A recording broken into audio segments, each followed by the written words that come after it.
fight. Upcoming UFC 133, you've got Hani Yahya going against Chad Mendez. Chad Mendez was supposed to be fighting Jose Aldo, but Aldo didn't accept the fight due to an injury or something. And here he is now in in October, going to fight Kenny Florian, who just won his first featherweight fight. I would definitely think if Aldo wins this fight, for sure next for him, if he can beat Hani Yahya, would be Chad Mendez. Mm-hmm. And I kind of predict he'll be doing that. I think he'll get through Kenny Florian. Another one they announced, UFC 137 coming October 29th. This is a big one. GSP taking on Nick Diaz for the welterweight title. That'll be a big fight. Yeah, Huge big draw. fight. Yeah, GSP always does big numbers. I think his last fight, the one with Jake Shields, was like 900,000 buys. That's pretty close to 1 million. Did that outperform Koscheck, GSP? Yeah, that beat that. Yeah. I know they're both in Canada, though. Also on the card, you got BJ Penn going against Carlos Condit. Welterweight fight again. I imagine that'll be a #1 contender, at least for Condit, maybe even BJ. But I think they probably want to get the BJ Fitch fight gone through again. But what do you think about that fight, BJ or Carlos Condit? I have Condit. I just think that he's going to outwork him. He's proven that he's got a really good chin. He's got the will to stay in there, even if he is getting beat out of, say, 2 out of 3 rounds. And BJ lately hadn't really gassed, but we know that it's possible. And Condit has gone 5 rounds before. He's gone 3 rounds. He's taken a beating for 2 rounds, come back in the last one, did a stoppage with 7 seconds left on the clock. I just see that Condit's younger, hungrier, stronger, just overall wants it more. But talking about BJ's cardio, Carlos doesn't have the style to attack that.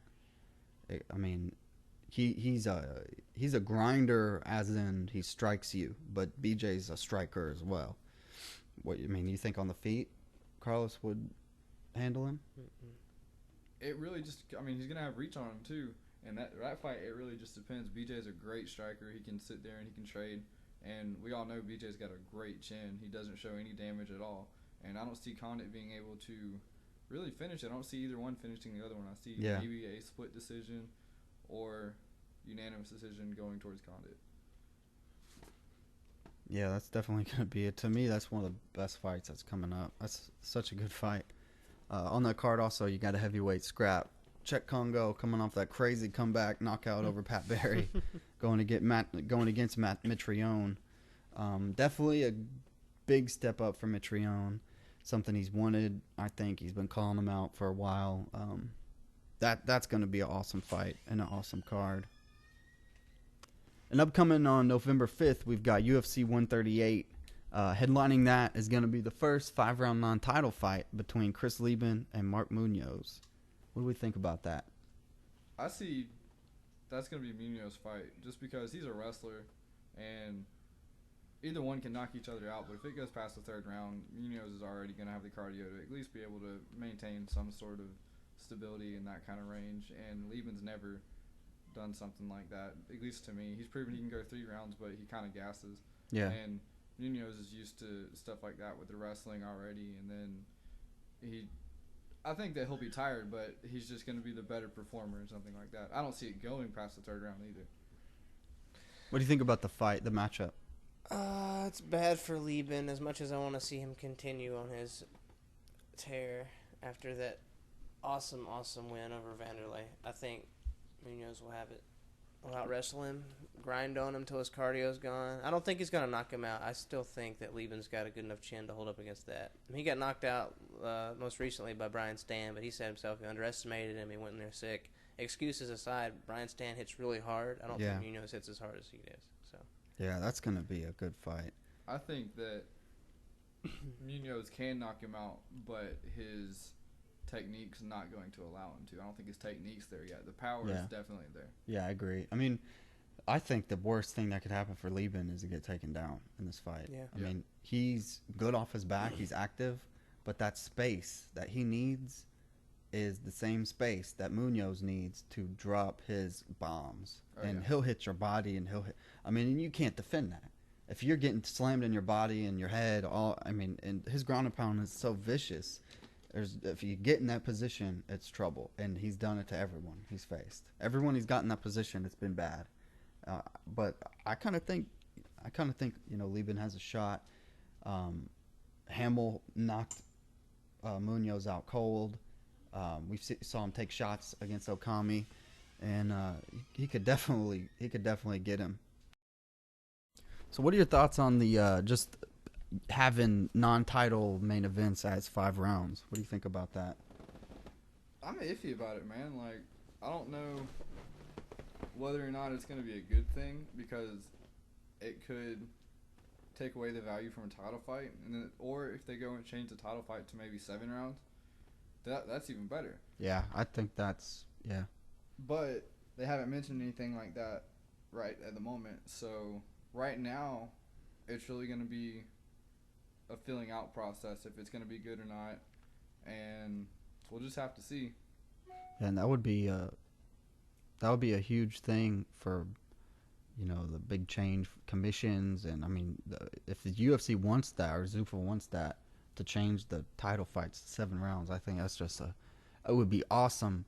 But sadly, I think it's just a long shot, huge long shot, because they would have to really change and dissect and get into the rules as they are now. I mean, all the commissions, there's 46 states that have MMA legalized. But I think it's going to be interesting. A couple more fights. A couple fights will go. A few more rounds. I think it'll be good for the fighters who are in the 5-round fights that aren't for titles, because most of the time those are the people who are going to be able to at least get into contention, if not already steal themselves as number 1 or number 2 contender. Yeah. And there's a few fights I really would have liked the extra 2 rounds. Mm-hmm. And then I think that, say you have a number 1 contender fight that's not a title fight, but it's 5 rounds, that person's already going to be ready and mentally ready to go another 5-round fight. Yeah. They're not going to have that disadvantage going into it. Yeah, I definitely agree. Do you think maybe what do you think the impact will be on injuries?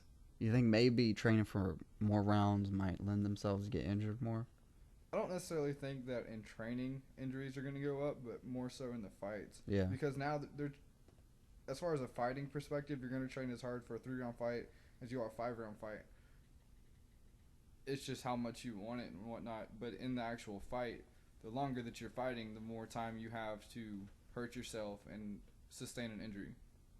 Yeah, I definitely agree. So, I mean, it keeps your chances of getting injured or that much more. I think in the training room, I think the risk is there, but I mean, it's always there. Yeah, you think back how many title fights. I mean, they're widely publicized when it happens, but how many title fights have you really seen where a guy drops out of it? I mean, yeah, it's maybe 10, and they've done 180 events. I mean, there's probably more than 10, but just that, in this recent kick of UFC, I don't think it's going to be that big a deal for injuries, but I think the potential's there. But I think definitely the pros outweigh the cons on that one. I think it's actually a good thing, and it's a natural progression to having longer fights for titles, and I think that is a good thing. The 7-round title fight, I think that'd be a great thing. Something that came out actually just today, Dana White and his visit to the WWE headquarters in Connecticut, and his meeting with Vince McMahon, and there's been some speculation about what it could have been about. There's definitely been out there that the deal between UFC and Spike TV is over at the end of this year, and there's a lot of talk about who they're going to go to. It's been rumored that Bellator is actually going to replace them on Spike TV as their main MMA promotion. And UFC's shopping around. They've also said they want their own network, as has WWE. Think maybe they could team up, do a network together? You think it would work? I don't think that's good for either party, really, because their competition, and if they're pairing up together, yeah, you're gonna see each one, but they're different, but they're the same. If that makes